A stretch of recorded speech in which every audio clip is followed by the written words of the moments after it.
여기 믿는 너희에게는 보배, 예수님을 믿는 자들에게는 예수님이 보배가 된다 라고 하는 그런 얘기입니다. 그래서 오늘 제목은 보배이신 예수님. 우리 한번 따라 하십니다. 보배이신 예수님. 보배이신 예수님. 보배라고 하는 그 뜻은 귀한 물건 혹은 귀한 그것에 준하는 인물이라는 뜻으로 사전에 나와 있습니다. 보배 보자에다가 보배진입니다. 그러니까 가치가 있고 가장 소중한 것을 우리는 보배라고 말합니다. 예수님은 우리의 보배. 예수님은 나의 보배. 예수님은 나의 삶에서 가장 소중한 분이십니다. 가장 귀하신 분입니다. 라고 하는 그 뜻이 바로 예수님은 나의 보배이십니다. 라고 하는 그런 의미입니다. 신학교 다닐 때 신학교에서 체포를 드리죠. 신학교에서는 예배를 드리죠. 예배를 드릴 때마다 가장 많이 부르는 찬양이 무엇일까? 여러분 신학교에서 여러분 가장 많이 부르는 찬양이 뭘 것 같아요? 학교마다 다르겠지만 제가 다녔던 학교에는 주 예수보다도 귀한 것은 없네. 주 예수보다도 귀한 것은 없네.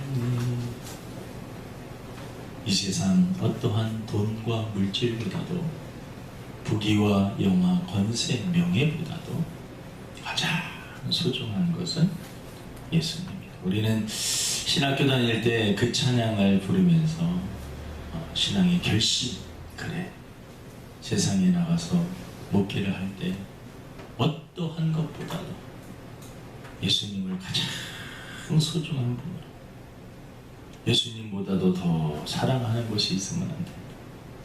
그것이 어떤 것이 되어도 예수님보다도 더 사랑하면 안 된다.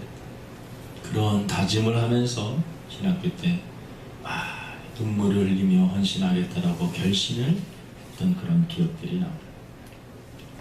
인간이 참 간사하지요. 세월이 흐르면서 그러한 결심과 결단이 조금씩 흐려지는 것이 있어요. 근데 하나님께서는요, 그때마다 또 기도하게 하십니다. 성령의 역사와 말씀과 기도를 통해서 다시 그 마음을 갖게 합니다. 신기하죠? 말씀을 읽고 기도를 다시 하게 되면 맞아. 예수님이 가장 귀한 분이에요. 예수님 한 분만이면 되지. 예수님이 나의 보배이고 예수님이 가장 소중한 분. 예수님 한 분만이면 다 잃어버려도 상관없어요. 태풍이 이제 올라온다는 그런 소식이 있는데, 태풍이 올라오면 농사를 지은 특히 가수원을 하시는 분들 대단히 바람이 아마 휘 불어가지고 열매가 이제 막 무르익어가지고 추석 때 대목을 모르고 막 준비를 하고 있는데 태풍이 와서요 다 떨어지게 돼요. 10,000원짜리 있던 것이 100원으로 떨어지게 돼요. 시장에 갖다 버려야 되는 상품 가치가 확 떨어져 버려요. 하박국 선지자가 무화과 나무 잎이 마르고 포도 열매가 없고 감람나무에 소출이 없고 외양간에 소가 다, 그러니까 태풍을 맞는 것 같은 그러한 상황.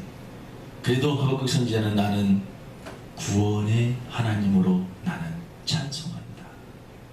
하나님을 찬양하는데 나를 구원해 주신 그분, 그래도 나에게는 하나님이 계시기 때문에, 여러분 예수님 한 분 계시기 때문에 다 무너진 것 같고 다 망한 것 같아도 예수님 한 분만으로 만족할 수 있는, 여러분 우리들이 영성이 우리의 우리가 영적으로 깊어지고 성령 충만해지면 정말 예수님 한 분이면 다 내가 구원받은 거 너무나 감사하고 나 같은 죄인을 하나님의 자녀로 삼아주신 거 너무나 감사합니다.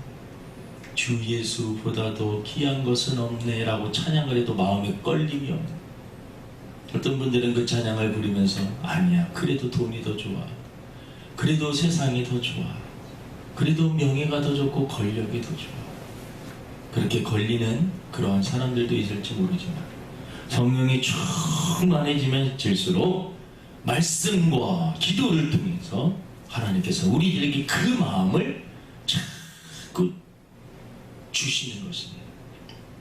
그래서 여러분, 보배이신 예수님, 여러분들의 영적인 상태가 건강한지 아닌지를 그 자문 스스로 질문을 해보면 아는데, 예수님이 진정 나의 가장 보배이신가? 나의 삶의 우선순위이신가? 세상의 어떤 일보다도 예수님을 만나는 일이 가장 소중한가? 세상 어떤 것보다 예수님을 가장 사랑하는가? 그 질문을 자기 자신에게 해보는 것입니다. 영적으로 진단을 해봐야 돼요. 예수님보다도 더 사랑하는 것이 있다면 뭔가 영적으로 문제가 있는 것입니다. 주 예수보다 더 귀한 것은 없네. 예수님이 왜 우리의 보배가 되어야 되느냐? 왜 예수님을 그렇게 우리가 예수님을 왜 이렇게 보배라고 얘기를 하고? 성경에 보면 성부 하나님도 계시고 하나님도 계시고 성령님도 하나님이셔. 특별히 우리는 예수님이 구원이시다라고 얘기를 하는가? 성경은 삼위일체라고 하는 단어는 나오지 않지만 삼위 하나님이 역사하시고 일하심을 봅니다. 하나님은 그렇다고 해서 세 분이 아니라 성부 하나님, 성자 하나님, 성자 하나님 바로 예수님이십니다. 그 예수님은 본래 어떤 분이셨는가라는 것을 아는 것이 신앙생활 하는데 대단히 중요하고, 예수님이 보배라고 하는 그 고백을 할 때 그 원인을 아는 것인데, 빌립보서 2장 5절에서 8절 보니까 너희 안에 이 마음을 품으라 곧 그리스도 예수의 마음이니, 예수님의 마음이 그렇다는 것이죠. 그는 근본 하나님의 본체시나, 예수님은 근본적으로 하나님과 본체라는 말은 하나님과 똑같다라는 말입니다. 하나님과 동등됨을 취할 것으로 여기지 아니하시고 오히려 자기를 비워 종의 형체를 가지사 사람들과 같이 되셨고 사람의 모양으로 나타나사 자기를 낮추시고 죽기까지 복종하셨으니 곧 십자가에 죽으심이라. 이 말씀을 잘 묵상해 보면 예수님은 원래 본래 하나님이셨다라는 것입니다. 근데 하나님과 동등된 그 자리에 앉아있지 않고 그 자리를 떠나서 자기를 비워서 종의 형체 그리고 사람의 모습으로 이 땅에 오셔서 사람들의 죄를 해결해 주시기 위해서 십자가에 못 박혀 죽으셨다라고 하는 그런 말씀. 예수님이 누구신가? 예수님은 본래 하나님이셨다. 그래서 우리가 성경을 읽으면서 성경을 잘 정립을 해야 되는데, 예수님은 정말 누구셨는가? 여호와 증인 그분들하고 대화를 하다 보면 예수님을 그들도 하나님의 아들로 봅니다. 그러니까 이 하나님의 아들이라고 하는 그 개념, 저와 여러분들도 하나님의 자녀다. 저와 여러분도 하나님의 자녀고 예수님도 하나님의 자녀라고 그들도 말합니다. 근데 예수님을 하나님으로 인정은 하지 않습니다. 하나님이 보낸 선지자 정도로 생각합니다. 많은 사람들, 종교가 조금 많이 있는데 이 용어 차이가 좀 묘하게 다른데요. 우리는 예수님을 누구로 보느냐? 성경을 가만히 살펴보니까. 그래서 우리가 말씀을 통해서 정립을 하는 게 대단히 중요하더라. 빌립보서 2장 5절 우리가 읽었던 거, 그는 근본 하나님과 본체다 라고 하는 말 그 자체가 하나님이시다. 요한복음 1장 1절에 보니까 태초에 말씀이 계시니라. 이 말씀이 하나님과 함께 계셨고 이 말씀 곧 하나님이시라. 여러 번 설명하지만 이 태초에 말씀이 계셨고 그 말씀 자체가 하나님이고 하나님이 그 말씀과 함께 계셨다라는 거. 말씀도 하나님이고 하나님이 또 하나님 말씀과 함께 계셨다라는 거. 그리고 요한복음 1장 3절에 보니까 우리 한번 성경을 한번 찾아보세요. 요한복음 1장 3절입니다. 요한복음 1장 3절. 우리가 성경을 통해서 우리가 믿는 예수님이 왜 보배고 예수님이 왜 귀하신 분인가, 그 그분은 하나님이셨기 때문에 그렇습니다. 요한복음 1장 3절 찾으셨으면 우리 한번 다 같이 소리내어 읽어봅니다. 시작. 만물이 그로 말미암아 지은 바 되었으니 지은 것이 하나도 그가 없이는 된 것이 없느니라. 말씀으로 계셨던 그 하나님이 만물이 그로 말미암아, 이 그는 바로 말씀으로 계셨던 그분을 말씀하고 있는 것입니다. 만물이 그로 말미암아, 예수님으로 말미암아 지은 바 되었으니 지은 것이 하나도 그가 없이는 된 것이 없느니라. 창조 사역에 예수님께서 역사하셨다라는 것을 말씀을 하고 있는 것입니다. 그래서 예수님은 이 세상을 창조하신 창조주라고 말을 해도 잘못된 말이 아닌 것입니다. 골로새서 1장 15절 17절에도 우리들에게 분명히 말씀을 하고 있습니다. 제가 읽어드릴게요. 그는 보이지 아니하는 하나님의 형상이시요, 예수님을 의미하는 겁니다. 모든 피조물보다 먼저 나신 이시니, 예수님께서 피조물이 만들어지기 전에 먼저 계셨던 분입니다. 이 선제설인데, 예수님은 이 세상이 만들어지기 전부터, 우주가 만들어지기 전에 계셨던 분입니다. 만물이 그에게서 창조되되 하늘과 땅에서 보이는 것들과 보이지 않는 것들과 혹은 왕권들이나 주권들이나 통치자들이 권세들이나 만물이 다 그로 말미암고 그를 위하여 창조되었고, 여기서 중요한 단어가 있는데, 또한 그가 만물보다 먼저 계시고 그 안에 함께 섰느니라. 성경을 여러분 잘 읽어보면 그분은 누구냐? 이 만물이 창조되기 전부터 계셨던 분이고, 전에 계셨던 그분이 이 세상을 창조하실 때 하나님과 같이 이 세상을 창조하신 분이다 라고 하는 것입니다. 예수님이 누구십니까? 여러분 부인할 수가 없습니다. 예수님은 성경적으로 예수님은 하나님이시다라고 우리는 고백할 수밖에 없습니다.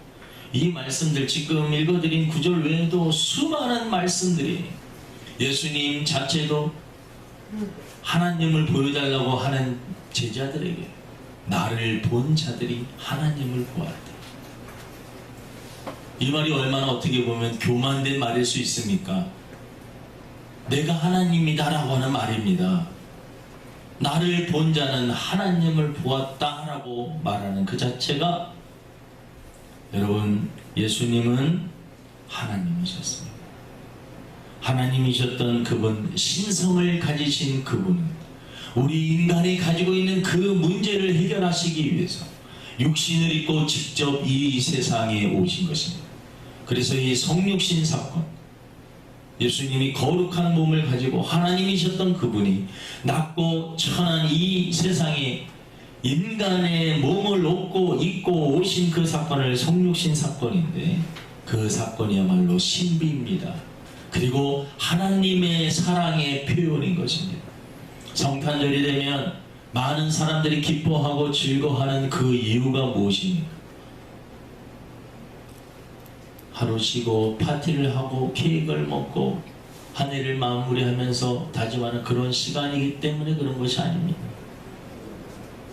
나의 죄 문제를 해결해 주시기 위해서 이 세상이 만들어지기 전부터 계셨던 그 말씀으로 존재하셨던 그분이 이 세상에 저와 여러분들의 죄 문제를 해결해 주시기 위해서 육신을 입고 오신 그날이 바로 성탄절인 것입니다.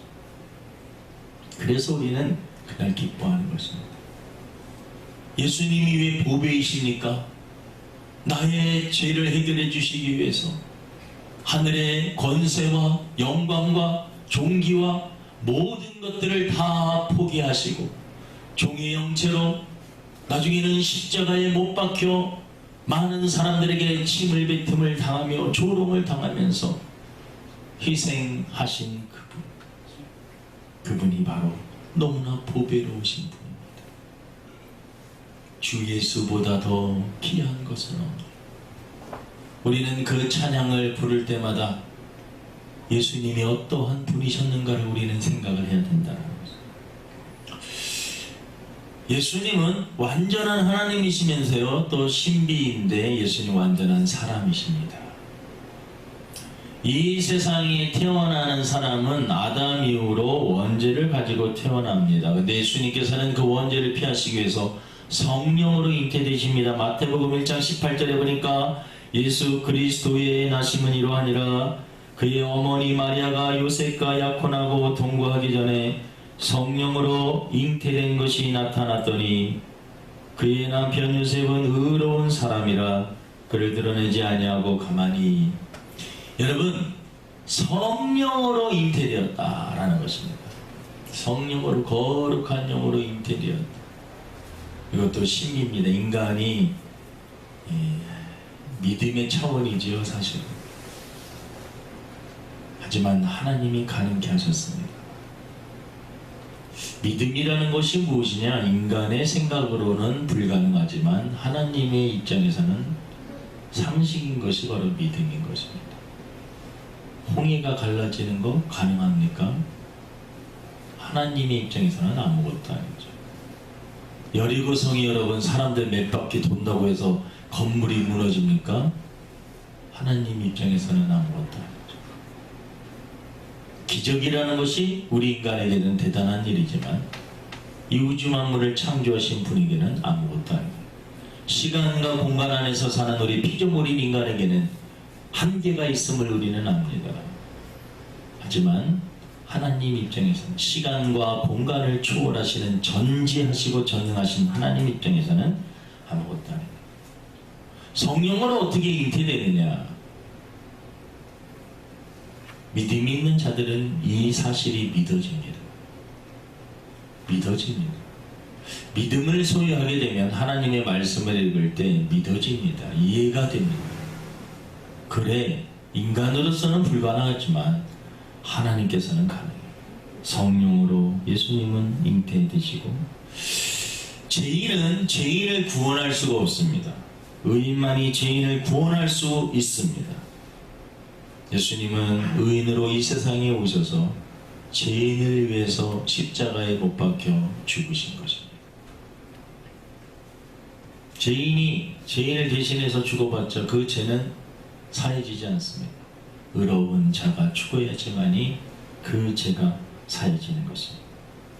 근데 예수님은 이 세상의 모든 사람이 다 죄를 범하였음에 하나님의 영광에 이르지 못하고 하나님은 인성을 가졌다면 예수님도 죄인이 아니냐라고 질문할 수 있지만 예수님은 죄인에게서 떠나 계신다라고 말씀하고 있고 고린도후서 5장 21절에는 하나님이 죄를 알지도 못하신 이를 우리를 대신하여 죄로 삼으신 것은 예수님은 죄를 알지도 못하시는 분을 우리를 대신하여서 죄로 삼으신 것은 우리로 하여금 그 안에서 하나님의 의가 되게 하려 하심이라.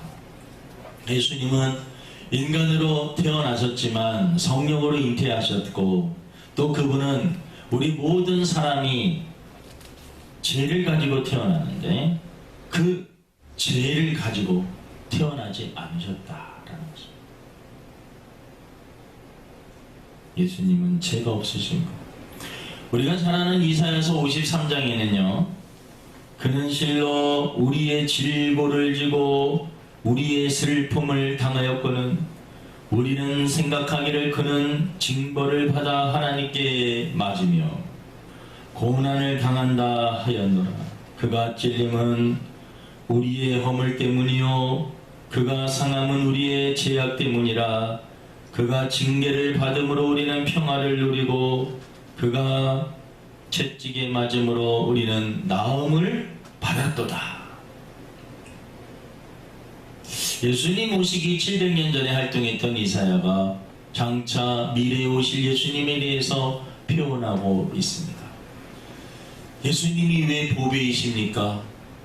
우리가 죽어야 되고 우리가 벌을 받아야 되고 우리가 찔려야 되고 우리의 허물과 우리의 약함 때문에 예수님께서 대신 죄가 없으신 깨끗하신 의로우신 분, 죄를 알지도 못하신 분이 저와 여러분을 위해서 십자가에 못 박혀 죽으신 것입니다. 그래서 예수님은 우리의 보배, 나의 보배.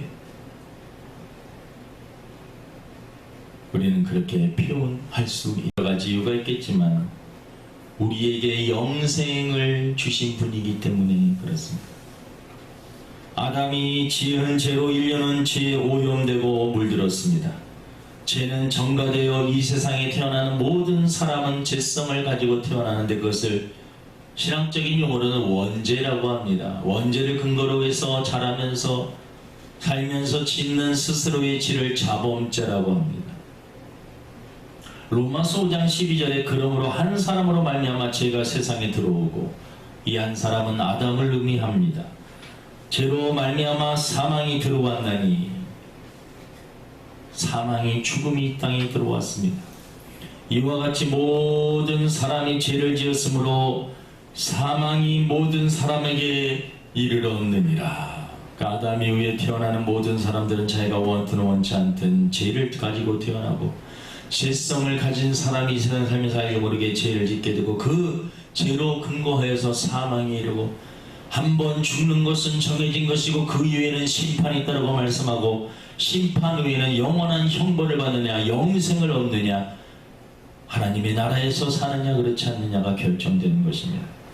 로마서 5장 19절에 한 사람이 순종하지 아니하므로 많은 사람이 죄인 된 것 같이 한 사람이 순종하심으로 이 한 사람은 예수님을 의미합니다.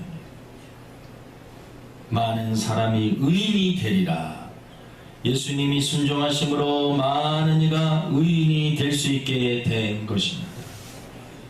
여러분, 이게 예수님은 우리가 보배라고 할 수 있는 이유인 것입니다.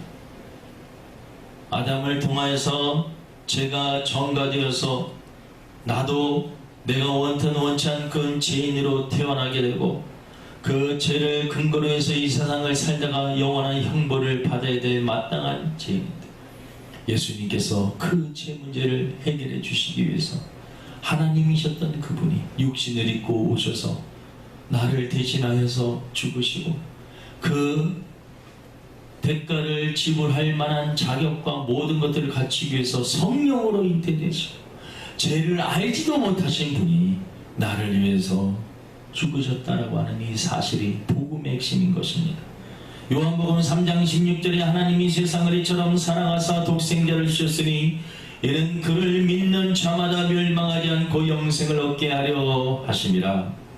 요한복음 5장 24절에 내가 진실로 너희에게 이르노니 내 말을 듣고 또 나 보내신 이를 믿는 자는 영생을 얻었고 심판에 이르지 아니하나니 사망에서 생명으로 옮겼느니라.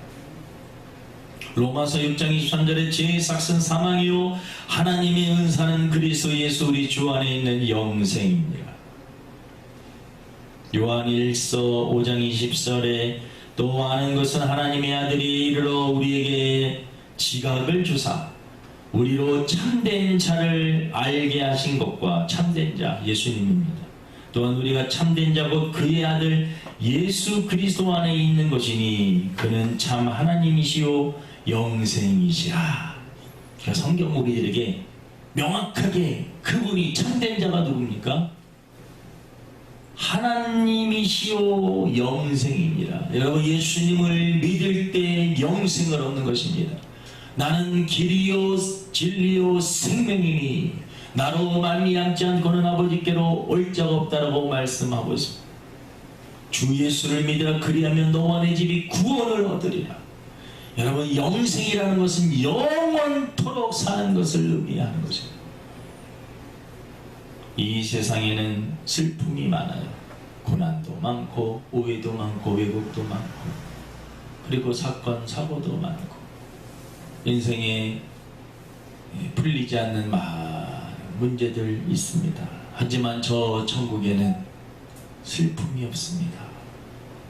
이 땅에는 질병도 많이 있어요. 조금 건강하고 먹고 살만하면 병이 찾아오고 그 병을 고치기 위해서 애쓰다 보면 서서히 늙어가고 자기 자신이 저 천국에 갈 사람으로 준비가 된다는 것을 깨닫게 됩니다. 인생이 마음이 무너지고 허무함이 찾아오는 것은 한순간입니다. 하지만 여러분, 우리는 천국을 소망하면서 사는 우리의 겉사람은 후패하나 가면 갈수록 늙고 병들지만 우리의 속사람은 날마다 천국을 소망하며 새롭게, 그리고 그것은 천국에 가게 되는 그날, 여러분 우리의 속사람, 우리의 영혼은 정말 건강한 모습으로 재성이 다 빠진 상태로 정말 사랑이 충만한 상태, 어떠한 사람도 미워하지 않고 증오하지 않고 시기하지 않고 질투하지 않고 부러워하지 않고 모든 사람들에게 아낌없이 주고 싶은 그러한 예수님의 마음을 갖고 영원토록 살게 되는 그 나라 천국인 것입니다. 그 나라에 가기 위한 것은 방법은 오직 하나, 예수님을 믿는 것입니다.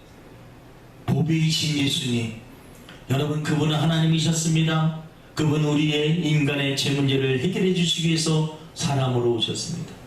그분은 죄를 알지도 못합니다. 죄를 짓지도 않았습니다. 하지만 나 때문에, 우리 때문에 십자가에 못 박혀 죽으셨습니다. 그분이 그렇게 하신 이유는 우리에게 영원한 천국을 선물해 주시기 위해서입니다. 이 진리를 안다면 예수님이 보배이시구나, 예수님이 가장 귀한 분이시구나 고백할 수밖에 없는 것입니다. 예수님을 보배로 삼고 남은 생에 주님과 함께 살아갈 수 있는 저와 여러분 되기를 주님의 이름으로 축원을 드립니다. 하나님 아버지, 오늘 보배이신 예수님에 대해서 말씀을 전하였습니다. 주 예수보다도 귀한 것은 없다라고 늘 고백하는 우리들이지만 때때로 세상을 살면서 예수님보다도 돈을 더 사랑했고 쾌락을 더 사랑했고 명예와 권력, 또 사람들을 좋아하며 세상을 좋아하며 육신의 정욕과 목의 정욕과 이생의 자랑을 추구하며 살아왔던 저희들, 하나님 용서하여 주시고 하나님과 멀어진 자들이 있다면 하나님께 더 가까이 나갈 수 있도록 인도하여 주옵소서.